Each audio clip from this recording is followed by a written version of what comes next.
How do you go from being the quiet lad on site, the posh kid in school, to leading a site of hundreds of people across the construction industry?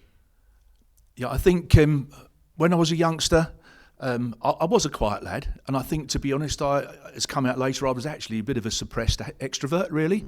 You know, I knew what I wanted to say and what I wanted to do, but I never really felt confident to do it. And two things, really. I jumped from being an assistant manager to a site manager at a fairly young age, so essentially I had to do it. I had to take over from a pretty bombastic site manager and make it work for me and blend my quiet approach with a little bit of his. But I think, as I'll maybe talk about later in this, the biggest thing for me, which helped my career, came about because I got put on a public speaking course, essentially by a friend of mine who was trying to get into politics. And that really boosted my confidence, but made me able to sit in meetings and actually say what I wanted to say. And I think that's probably the biggest help to me, and we'll maybe talk about it a bit later when we talk about training in a bit more detail, that made a massive difference to me, to my confidence. Well, a suppressed extrovert, that seems like suppression is like almost holding someone back. So what held you back, and then essentially what helped you then to find your voice? Because you didn't become... What stopped you being suppressed in the early stages of your career, essentially? I think, honestly, Sam, lack of confidence was probably the biggest thing. Like I said, I suppose I had quite a middle class upbringing in what was essentially quite a working class area, and I didn't really fit either way. I wasn't tough enough to be one of the really tough lads, and I wasn't perhaps clever enough to be with the boffins, and I sort of fell a little bit in the middle. And I was told when I was a kid I was academically gifted, and I bombed out on my exams, I think mostly through laziness when I was a youngster. And I came out of school with reasonably good qualifications, but I was quiet and I just didn't have very many social skills. And so I always had lots of ideas, and I always knew what, really to a certain extent, what I wanted to say, but I never really had the confidence that other people would take it on board. So I just kept quiet. Or maybe if I was in a site managers meeting when I first became a site manager, I would sit there and say nothing, because once or twice I'd say something and I'd get halfway through what I wanted to say and I'd just dry up because I wasn't really confident and I just couldn't get my message over very well. And once I broke out from that, I was much more confident in dealing with everything. And it helped me deal with one-to-one situations as well as it did with dealing with groups, because when you become a site manager, as I did at quite a young age, I was 26 when I became a site manager, which nowadays is very young to become a site manager, and I was thrown into it. You've got a group of lads that you're dealing with on site who genuinely, people that come into construction, do tend to be a bit rebellious in nature. They don't like following the rules. That's why they go into construction, because they wouldn't necessarily fit in an office in a more disciplined environment. And things have changed drastically since I first went into the industry. It's a far more ordered industry now. Health and safety is massively improved, and to be honest, so is the quality of what we turn out as an industry is massively improved, and there's a lot more regulation. It was quite a rough training ground for me, really, and you had to sink or swim, really. And I think I just grew from that, from experience, and I learnt from the people that I worked with. The construction director I first worked with was a very charismatic man, and I picked up a bit from him. And much later in my career, when I worked for Barratt East London, went from building 3-storey houses, was the biggest thing I ever built, and all of a sudden I was thrown into building 17-storey blocks of flats on the Thames. And Barratt East London was a very aggressive, at the time, was a very aggressive, very high-achieving organisation. But it was very aggressive, and again, I worked for a very assertive guy who some people will know, Alistair Baird, right? Who's probably one of the most assertive people you would have met in the industry at the time. And again, I learned a lot from Alistair. And I think you have to balance that, because that's not naturally me. But you have to, if you're going into a management situation, you have to value everything that people on site do and everybody on site. But at the same time, you have to have a little bit of a hard edge, because if you don't, people will take advantage of it. And well, I do want to come back to the idea of being assertive, because some people would call that bullying. But I don't want to touch on that just yet. What I want to know, take me back to your first day on site. So what did you do? Who did you work with? And what did you know? And I guess, what did you learn? What sort of, how important were the mentors? You know, you've talked about some of the construction managers, but you didn't start out as a construction manager, or construction director. You started out, as a mere mortal. Yeah, I mean, I did some very good training. I trained, essentially my career, I decided I wanted to be, with the help of my parents. And one of the things that I put into this, I think is worth mentioning, is the importance of mentoring with young people and training. I had quite a solid family background, and my parents, I think, were fairly disappointed with my academic results, to be fair. I think they wanted me to be a lawyer or a doctor, and becoming a civil engineer was a bit of a second choice. And I actually went into civil engineering, and I did a technology course. And I spent a short time working in tunnels under Brentwood High Street, which I think is probably the worst job that you could ever have, setting out in damp, dark, dangerous tunnels that were essentially like an old Western mine, timber headings. And I'm not sure I would do it now, to be perfectly honest with you. Well, no, I imagine the health and safety around that at the time was probably not the greatest, I would imagine. No, it wasn't. It was good for the time, but it was a hard job. You started very early in the morning before the miners went down there. You didn't do much during the day, and then you went back down at the end of the day to set out again. And you had a constant scab down your back, where you'd been going up and down the tunnel, and you hit your back on the tunnel as you walked through, as you sort of crawled through the tunnel. So, fortunately for me, that company went bust. And something, I suppose, parental support, and I was going to come to this, because we have to understand that everybody that comes into the industry as a trainee or an apprentice doesn't necessarily have that. And my parents, at times during my career, especially when I was younger, helped me go in the right direction, certainly.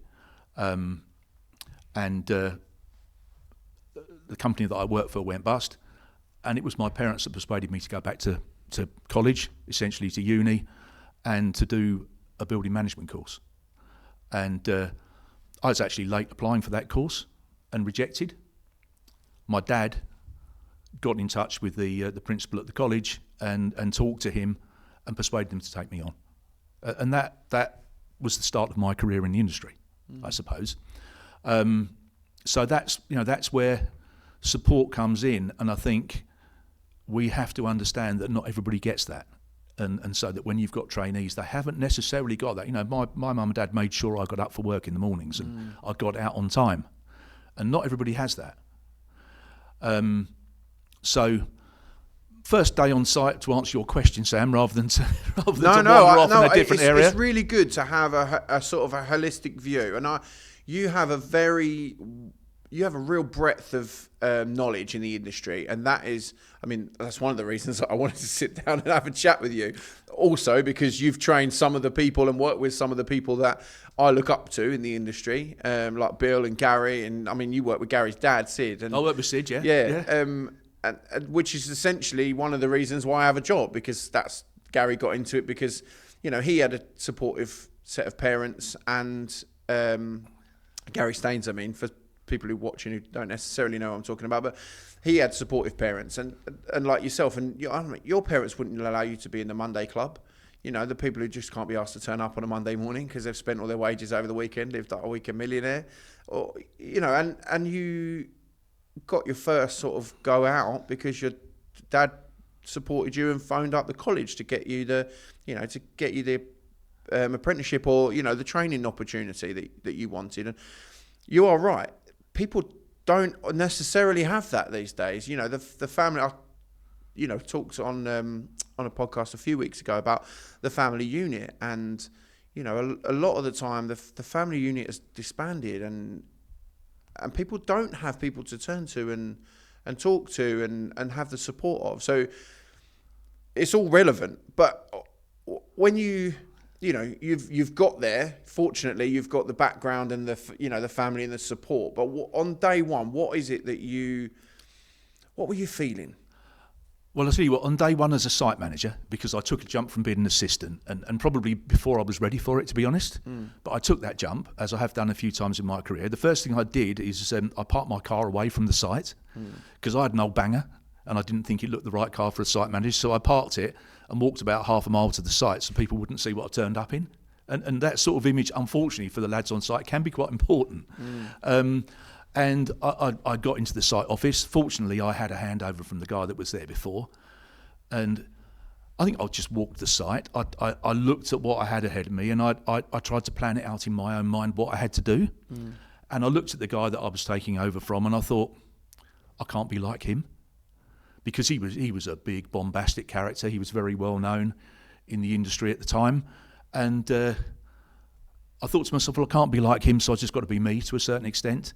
But I've got to be me, but actually I've got to be a bit of a harder me. And I don't mean a bully or an unreasonable, because going back to then, workplace bullying was a big thing in construction.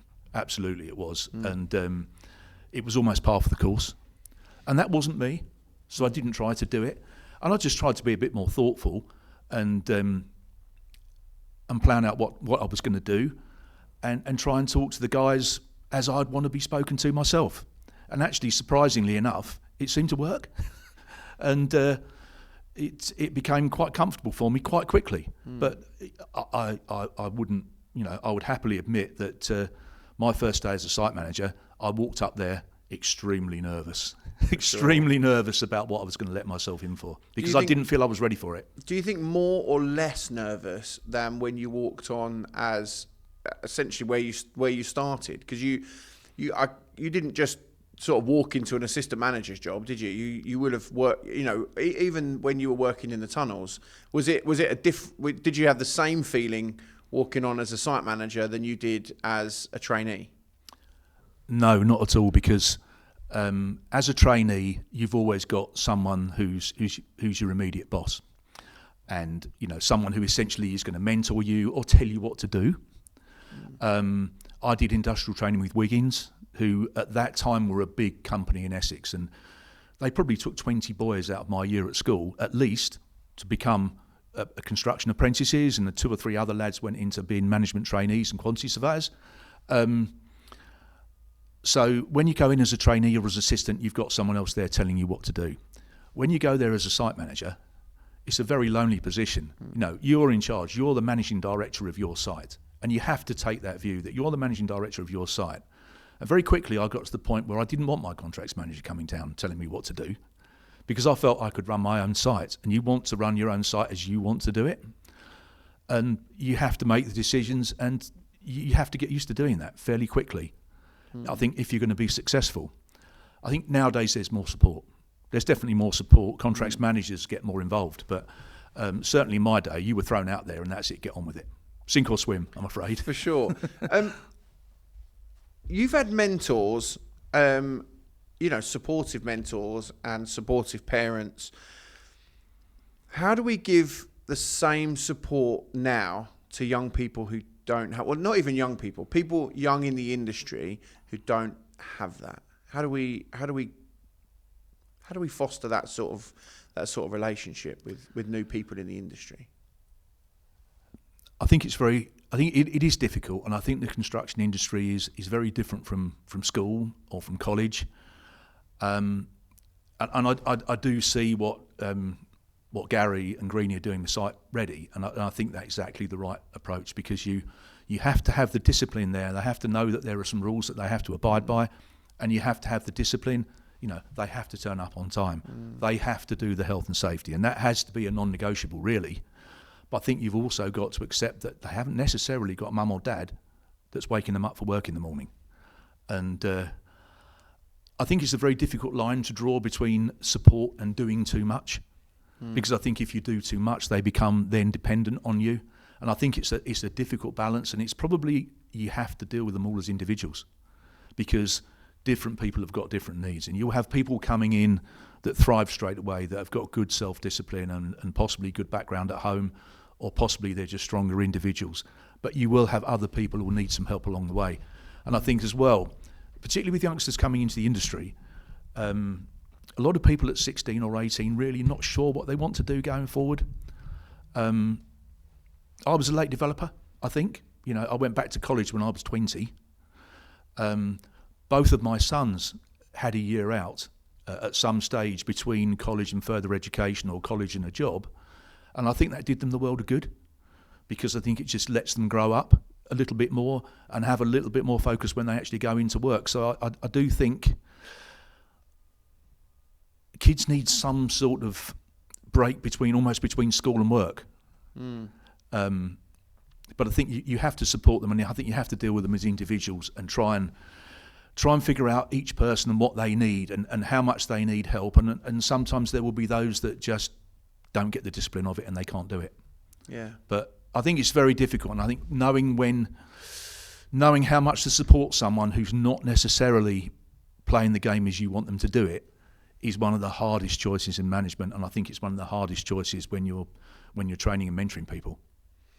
Yeah. There are some that it always comes with some amount of friction, doesn't it, between, for example, someone who, we manage everyone as individuals, but how do you manage someone who consistently turns up, 45 minutes late, so they miss the briefing?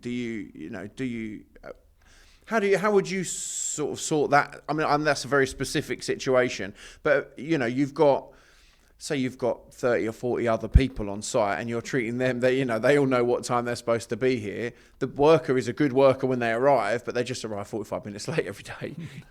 My answer would be they only have to change one thing, turn up on time, But how would you deal with that, or other issues in and amongst the team? Because you've led teams, like big teams, but I guess what you're saying is you deal with the individual. I think in those circumstances you do, and of course big teams are actually a collection of other smaller teams, especially in this industry. A building site is a collection of trades, it's a collection of gangs. A bricklaying company is a collection of lots of different gangs of guys, and then you've got different sites in different areas. So I think with that specific question, I think you have to talk to them about it. You have to get them to understand it. I think at the end, if someone's not getting the message, then I think you have to take the view that probably they're not for us, because that will affect other people. Because if other people see people breaking the rules, that they'll do it themselves. You're in safety, Sam, and one of the biggest things that you get when you say to somebody, put your hard hat on, for instance. Unfortunately, I think we've won that battle now most of the time. Put your hard hat on. The first thing you'll get is, well, what about him? He's not wearing his. Yeah. So you have to make it the same for everybody. And I think, you have to set certain standards that are the standards everybody has to work to. And if you let other people do things like that, then you're going to lose your team, because you have to balance the team, what you've got to do, and the individuals together to make it work. Yeah. Yeah, I thought that might be where you were coming from, for sure. It is really the working with people is just such a hard thing to do, and I hope you don't mind me saying I think you're probably pretty good at it. I mean, you're living the retired life now, so you're living your best life. Absolutely, there's only a few people that you get to or get to have any influence over or influence you, but yeah, it's great. Just yeah. I'm grateful that you're even sat here, because it's amazing just hearing that from somebody who's done it for such a long time. It really is all about people, because I always used to say that building essentially is a pretty easy task. It's putting one brick on top of another. It's putting two pieces of wood together. It's made complicated by the people, and people do make it very complicated. Well, people and local authorities and other things like that. But yeah, it's made complicated by the people. And so it's all about managing people. That sort of takes me on to the public speaking. So, as a suppressed extrovert, you went. The story has it your friend was getting into politics and invited you to come to a public speaking course. And how did that change you? What did that change for you? What did that unlock essentially in your career? It just unlocked confidence. It unlocked confidence. It unlocked my ability to be confident in dealing with people in groups, and site meetings with subbies can be quite raucous affairs at times, especially when I went to Barrett's in London. You'd have a room with perhaps 20 or 30 people in it, and you and the site manager would have to hold meetings. And I think it just made me confident. It teaches you techniques. It's something that can be learned, and it just makes you more confident, and it makes you a better communicator. And communication is absolutely key to dealing with people, and listening as well, listening to what they've got to say as well. And I think it made me a good listener as well, because one of the things you had to do was you had to listen to what other people said, and then you had to critique what they'd done. And I got into it by accident, essentially, with a friend of mine. And another attraction was that it was a Tuesday night, and we could go to a nightclub afterwards and have a few drinks. But I think on me, if you ask me what the biggest thing in my career was, it was that. I think if I hadn't have done that, I might still be a site manager now. Okay. What about the communication is it that was so important? What was if there was like one thing about that was the most important, what do you think it would be? I think it was confidence, Sam, to be honest. I think it was the confidence that I could put my message across and that people take it seriously. What about it gave you confidence? Because it's having the confidence to speak is, but what about the training gave you the confidence to speak in front of other people? Because the next question will be, what do you think communication skills are undervalued in the construction industry? So what I'm trying to get at is what gave you that confidence, and then how did that confidence manifest in your communication with the site teams and other stuff? Because that's what I want people to learn from you. I think I was just... It's a difficult question to answer, because I think it just made me confident that hopefully people would listen to what I had to say, and I could say things a bit more clearly that people would understand. And it's really important that you've got to talk to people in their language to a certain extent, and so that they get the message that you want to put over. And the message is always the same, but you might talk to the chief executive of the company a little bit different from the way you talk to the labourers, and you have to learn that. And I think some of it is it's learnt techniques, but it's just self-belief. I think the biggest thing for me was just self-belief, and with training, I worked at Lovell Homes in Rayleigh, and we had a cohort of site managers there and assistants there and people that worked there, and Lovell were undoubtedly the best business in the Construction industry at that time for training. I was sent on an outward bound course even. As a training manager, we took apprentices on an outward bound course every year for 2 weeks in the Lake District. Building rafts across Ullswater, and I went as a management trainee. I actually went as a mentor to them. So I had to watch these kids build a raft, how they thought they could do it to go across Ullswater.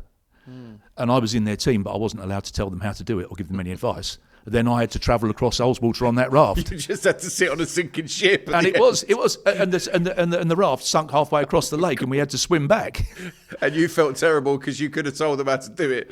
Well, I probably wouldn't. I probably wouldn't have been good enough at building a raft either. But you were supposed to be there. But they did that training. They did a lot of management training, and what that training did, it unlocked things inside people to make them realise what they could achieve. I think it really broadened people's minds, because that cohort of people there, and there was about 10 of us, 7 or 8 have gone on to be in very senior positions in the industry, either chairman or chief execs of subcontract companies. One of them is the chairman of the Tamdown Group. And quite a few others have gone on to become main board directors Bryn Maidman was one of that group. He's a main board director at Taylor Wimpey. And 2 or 3 others, construction directors and directors within businesses, managing directors. So I don't think we were an exceptional bunch of people. I think the training that we got at Lovell unlocked our potential and made us realise what we could achieve. I think that's the key, isn't it? And that from what you've just said to me, the team aspect of it is the key.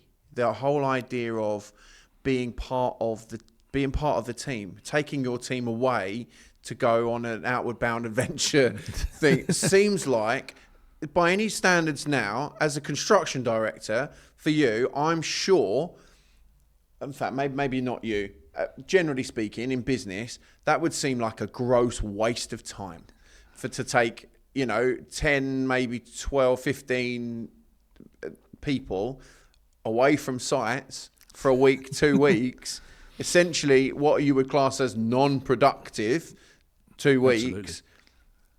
And pay them to go on a training week away or whatever. Like, that seems hugely unproductive. And what's the difference between that then and what we do now? I think the biggest difference of what we do now is that we don't do it. Other industries do that sort of thing, but certainly in construction we don't anymore. Because the 70s and the early 80s were like the heyday, essentially, of construction training. Right, there was the YTS scheme came in, and people were being essentially paid for 2 years to train on a building site. That was the whole idea of the youth training scheme, right? And then it's sort of eroded through the 90s and the noughties, and we've sort of ended up where we are now, and we're in a place where, it's so hard because colleges, not their fault particularly, because of the erosion that's happened over essentially the last 30 years, are not that they're not fit for purpose. They serve a purpose, but the purpose they're trying to serve is not necessarily productive for the greater industry, the wider industry. So, sort of going back to the question, what is it that we do? What could we be doing now that would get us back to when you were at Wiggins and Lovell, and how can we get a bit of that history and camaraderie back into where we are now? I think the first thing we need to do is we need to try and sell the industry, because it's a fantastic industry to work in, whether you work in management or on the trades. How many other jobs at the end of the day or at the end of the week can you just turn around and say, actually, I built that? I bore my wife and my friends when I drive around the country and say, look, I built that. That was one of my sites. And how many other industries or jobs do you have that you can do that? And I think that's one thing, we need to sell it.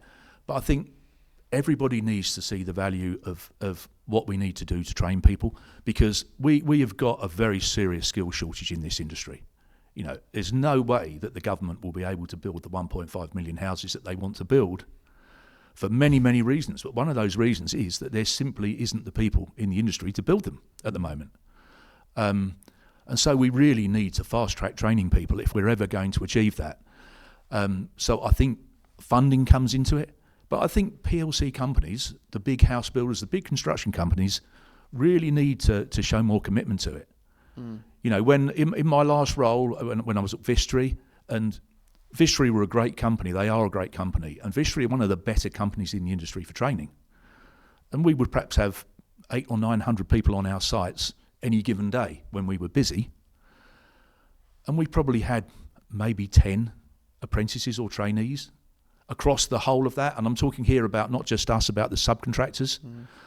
Everybody needs to do more, because really, if we had 800 guys on our sites, then we should have probably between 80 and 100 young guys and girls who are out there as trainees and apprentices. And we maybe had 10. And we were undoubtedly, and I think Vistry still are, one of the better companies. Yeah. And I think the subcontractors as well. And what Gary is doing with Site Ready and GSQ is fantastic. And I think that needs to be taken on by other subcontracting companies. And it's much harder to take young people onto site nowadays.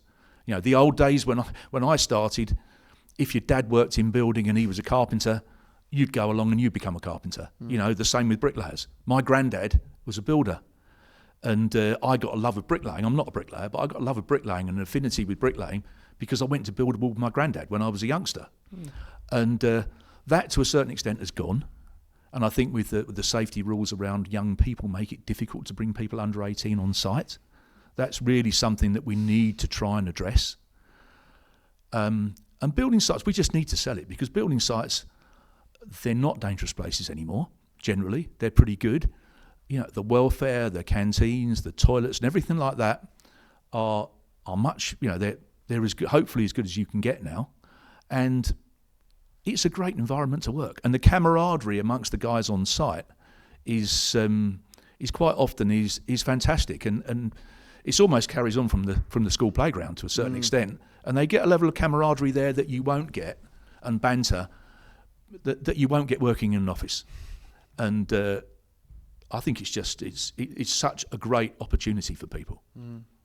Well, I really want to hone in on this outward bound thing, because I used to before I worked here, I used to run a residential youth centre. So I worked at the place that you would go to if you were going on an outward bound centre. Like I used to run the activities and run the centre, and we had lots of people come. How would that work? How could we get that to work now? From someone, you know, I know you sit on a couple of boards, and you know, you nowadays sort of where you live now. How can we encourage that, and what would it bring to the industry that is missing now?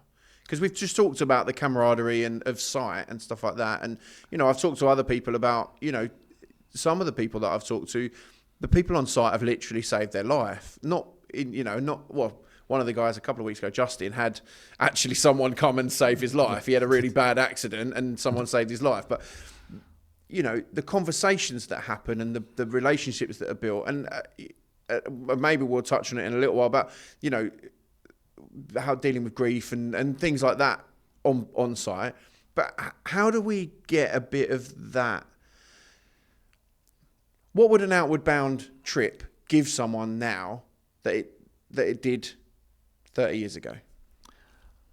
First of all, I think it gives them. First of all, it gives them some self-esteem.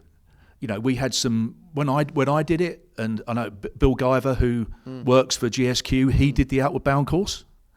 I think the first thing it gives you is some self-esteem, because it puts you through things that you're not comfortable with, and you're coming out of your comfort zone. And certainly, if you want to advance your career, at times you've got to come out of your comfort zone and push yourself on.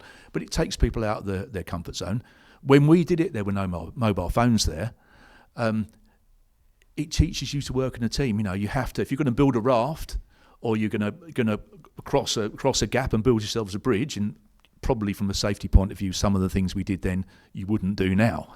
But you know, if you have to work, people would work together in a team, and they do that, and then you'd have a debrief afterwards of how it all worked, and people would very quickly learn how to communicate in a team, how to work with other people, and how to, if you like, you know, you've got the task that you've been set to do, and if you made the task leader, which is what they did, you'd have to learn then how to manage your little group, manage your team, manage the individuals, and get the task done. And it's just a very real sort of, or very unreal actually, challenge, very similar to the challenges you get in the workplace sometimes. And I think self-esteem, and I think if companies committed to doing that sort of thing, I think they'd be surprised how much they get out of it.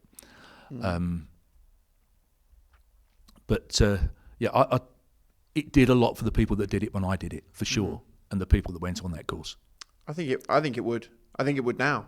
To be honest with you, I hadn't, but until you were really kind enough to write a nice sort of biography, which was lovely, and an autobiography. The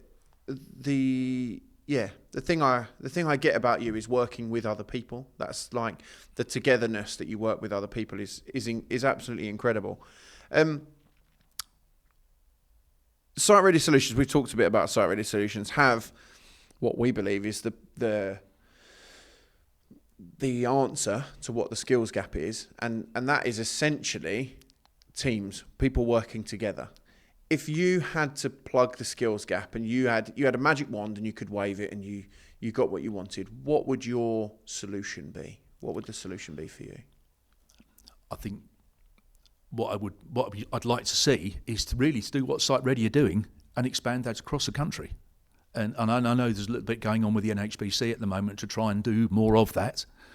But I think it needs to be expanded across the country, and I think it needs to be sold to contractors, to house builders, particularly to subcontractors. But I think also getting involved with people like me. I sit on the board of a couple of housing associations, and some of those have got people that live in quite deprived areas, and certainly where there's an issue with employment and employment for youngsters is maybe even to try and get people like that to take that sort of thing on board. But I think with the Site Ready thing, particularly for construction, the whole ethos of it is getting people ready to go on site quickly so that they can become productive. And as soon as they become productive, they have a value, not just to the people that they're working for, but they have a value to themselves. And I think, the way that we used to do it with putting people in college for 2 years and then sending them out on site doesn't prepare them really for that. And I think one of the other things as well is we need to train people, and I think it's not the magic bullet, but I think we need to train people when we're doing training for the way construction is now. We need to train bricklayers, and I'm not trying to dumb down the trade at all, but as Greenie and Gary have managed to do, they can train people to be useful out on site quite quickly. And I think with bricklayers, yes, there's lots of things that they need to do that are complex, but basically on most sites, bricklayers need to be able to lay bricks to a line, they need to be able to build a corner, they need to be able to set out.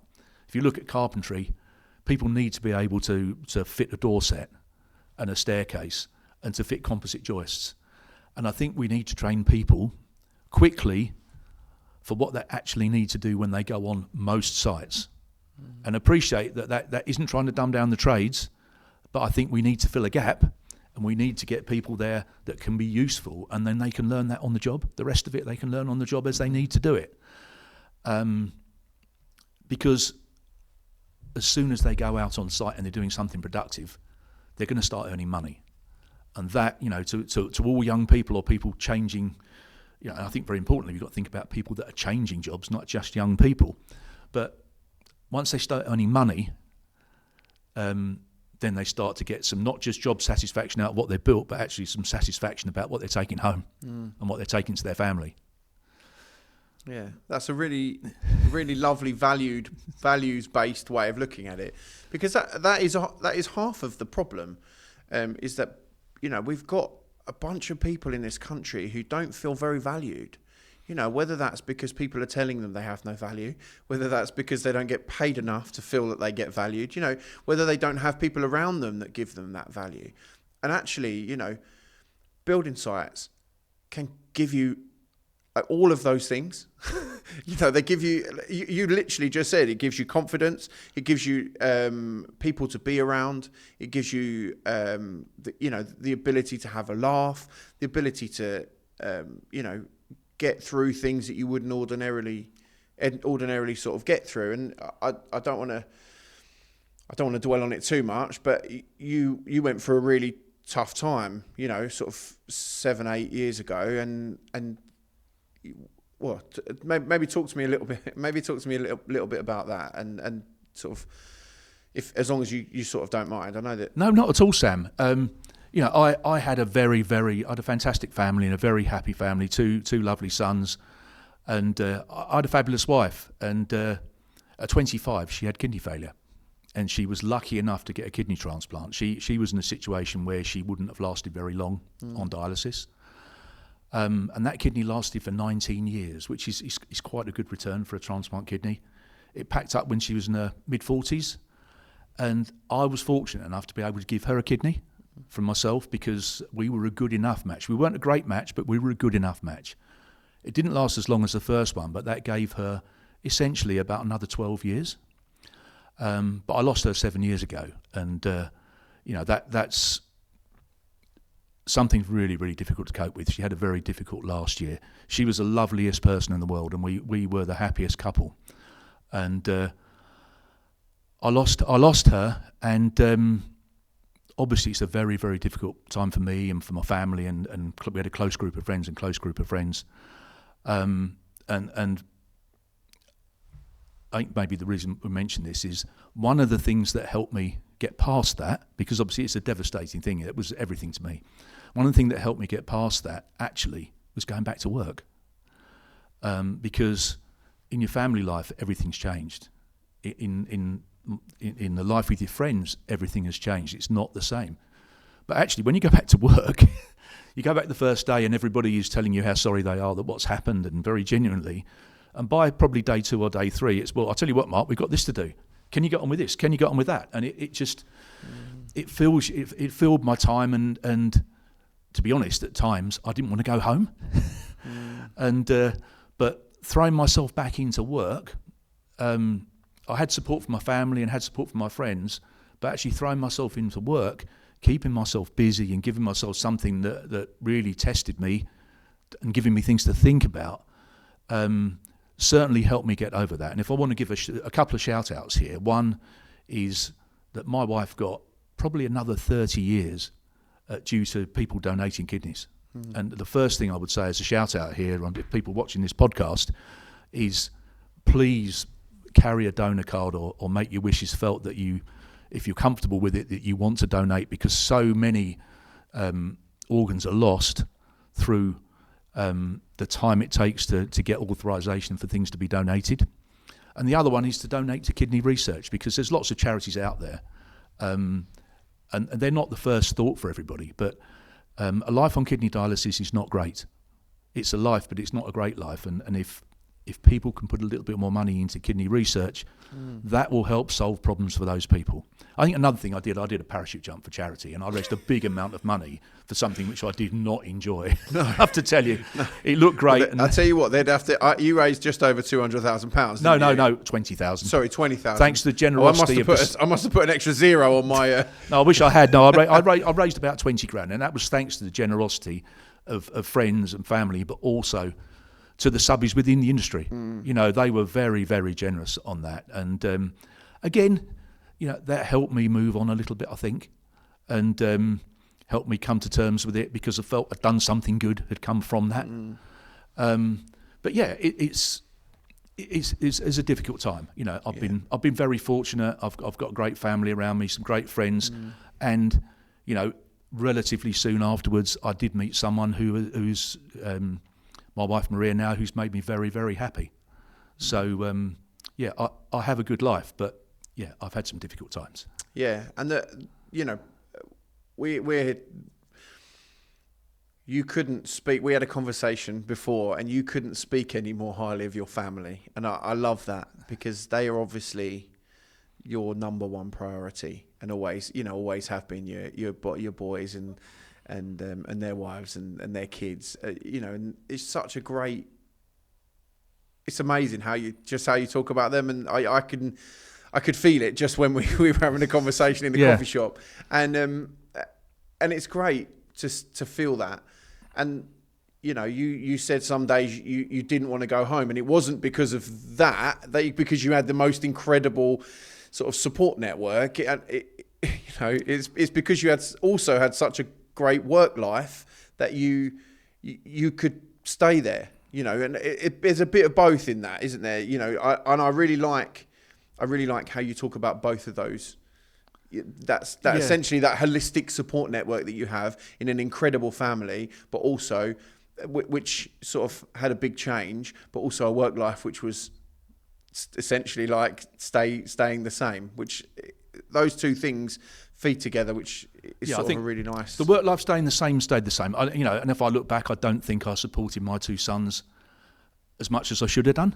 To be perfectly honest, I think they've got through it, but I think with hindsight, I would have done some things differently, possibly, and I would have been more supportive to them. I got my life back together quite quickly and moved on quite quickly, and I think I would do it differently.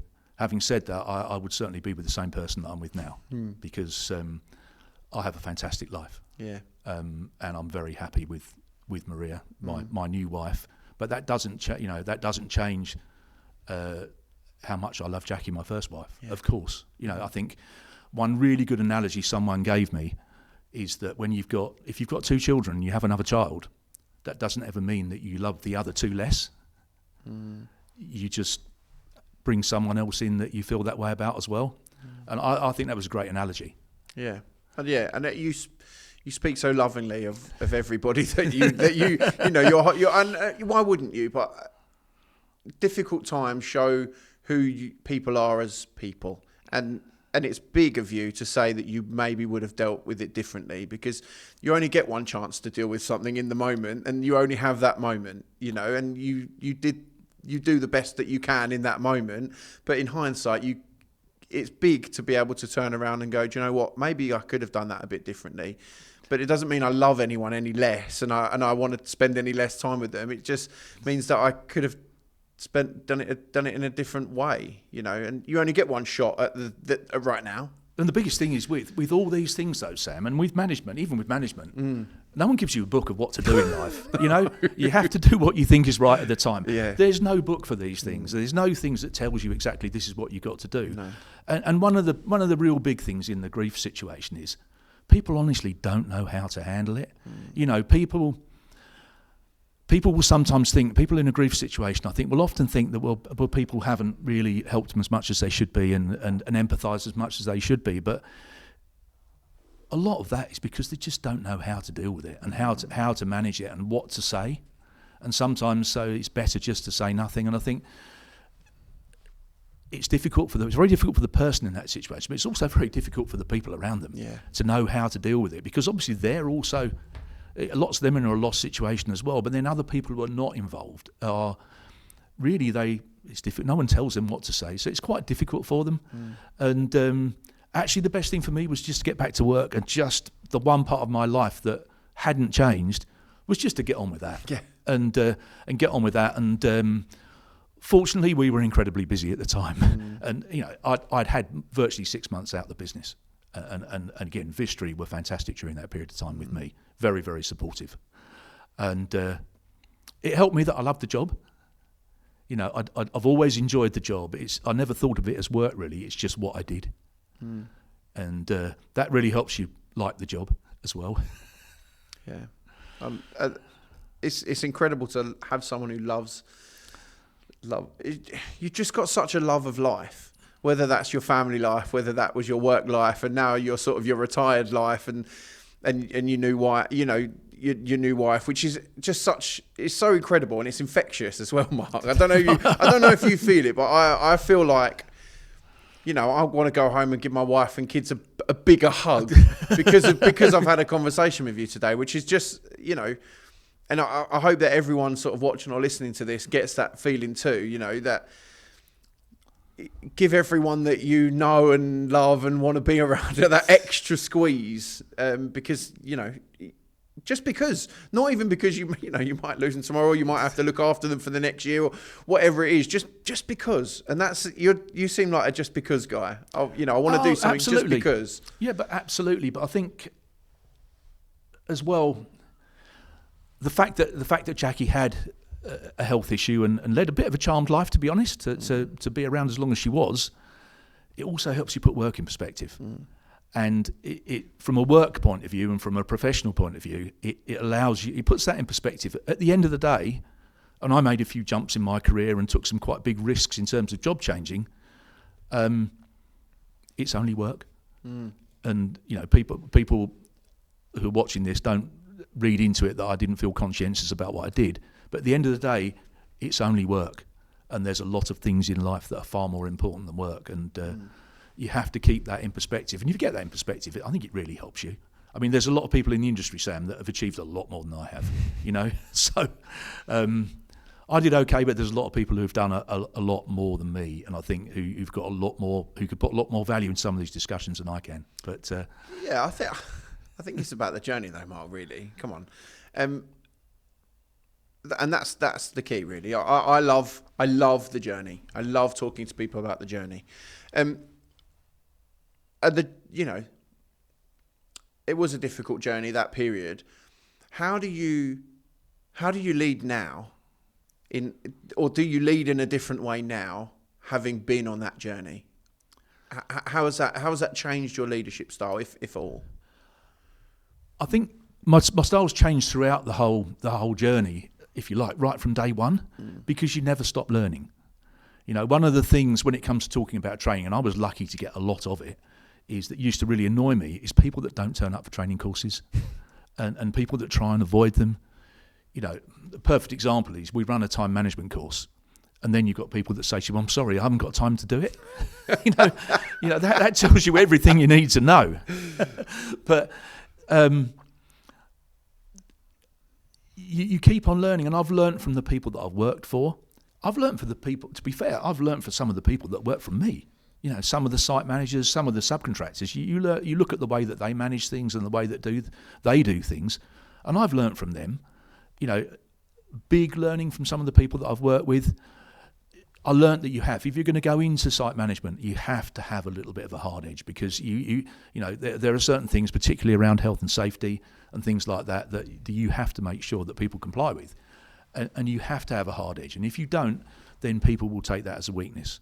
And unfortunately, and I think it's very different from bullying. You have to have a hard edge and to but at the same time, you've got to be empathetic, and you've got to understand, you've got to listen to people. One of the things that you're having a subcontractors meeting, if you're the contracts manager or the construction director, as I was, and you're meeting the subbies, if you don't get them in together for a meeting, they've got one common enemy there, which is the site manager. Often, because he's the schoolmaster there. You get those guys in a room together, and you say, right, this is the program we've got to achieve. This is what we've got to do. And how are we going to do it? They'll all talk amongst themselves, and next thing you know, they'll be working together to try and achieve that plan, because they all want to achieve it as well. I don't think not many people go to work not wanting to do a good job. And I think one of the things Greeny said on his podcast was that everybody's good at something, and you can certainly draw that out, and they come together and they can virtually put the plan there for you. You don't have to do it. They'll say, well, we can do this. And I'll tell you what, I'll go in that house on Thursday. Can you go in there on Friday? And all of a sudden, there's a plan there in front of you, and you haven't had to do anything. They go, and then, if it's their plan, they're much more likely to make it work. So, I think I digressed from your question there, Sam. No, not at all. No, not at all. That is the way, what you've essentially said is, lead people. There's a weird analogy of a of a lamb and a goat. So they're in ancient times they used to sacrifice stuff, right? Yeah. And if you want to, leading a lamb somewhere is very different to leading a goat somewhere. A lamb, you can walk in a direction and that lamb will just follow you, because it knows, or it'll follow the shepherd because it knows that the shepherd has its best interests at heart. Whereas a goat, you're fighting that thing to get it to go anywhere because it thinks that it knows best and everyone else is, Yeah. And you want to lead. You want to lead people like sheep rather than like goats, because you want to be the person that they follow rather than the one who's sort of wrestling with them to pull them in that direction, And I'm fortunate that I live in the countryside, but if you watch people like leading sheep, the one sheep goes and then they all just like, I can do that. And I'm not saying that site management are like sheep, but they are. No, but if you, there are times when you can be gentle, it goes back to that. What is bullying and what is assertiveness, right? So assertiveness is having the ability to be assertive in that situation, whereas being a bully, you're generally a bully all the time, right? Whereas when you're assertive, you are assertive sometimes, but you can also be gentle and lead sometimes. And I think that's what you're getting to with your subbies meetings. You can sometimes all you've done is get them in the room. You've led them to the place and they sort of work it out themselves and then come up with the plan for you. And you're like, okay, that's great. Or I guess another day you might be like, okay, that's great, but can we do that a day earlier? Because Oh, I've got absolutely. X going on Friday, and you've said you want to finish on Friday, but I need this thing to happen Friday. So is there a way you guys can work it out so it brings it a day forward so we can X, Y, or Z, you know? And that's exactly what you have to do. And then sometimes when they don't come forward, you say, right, sorry guys, that's the time you've got, you know, and that's what you've got to do. And then you've got to monitor what they do, and you've got to make sure that they're actually doing what they say they're going to do. But yeah, that's essentially what you're saying to me is exactly really, that's the best way of doing it. You can't always do it like that. Sometimes you have to say, sorry guys, this is what we're going to do, and you've got to do it. Because sometimes things you have to do on building sites can be quite difficult. You know, at certain times of the year, things become very pressurised, and you're pushing people very hard. And the guys do have to work pretty hard at those times. But there's other times where, you know, they have a relatively relaxed time, and you just have to balance those things up together. Well, we're coming to near the end. I've got 2 questions for you. The first one, what is one piece of advice that you would give the next generation coming into construction? You've got every single person who is going to come into construction, and hopefully that's hundreds of thousands. But you've got all of them sat in front of you. What advice would you give them coming into construction? I think number one is turn up on time and get there on time and be there to do it. And I've never been the best at timekeeping. Plenty of people will tell you that. So that is the pot calling the kettle black there, I'm afraid. But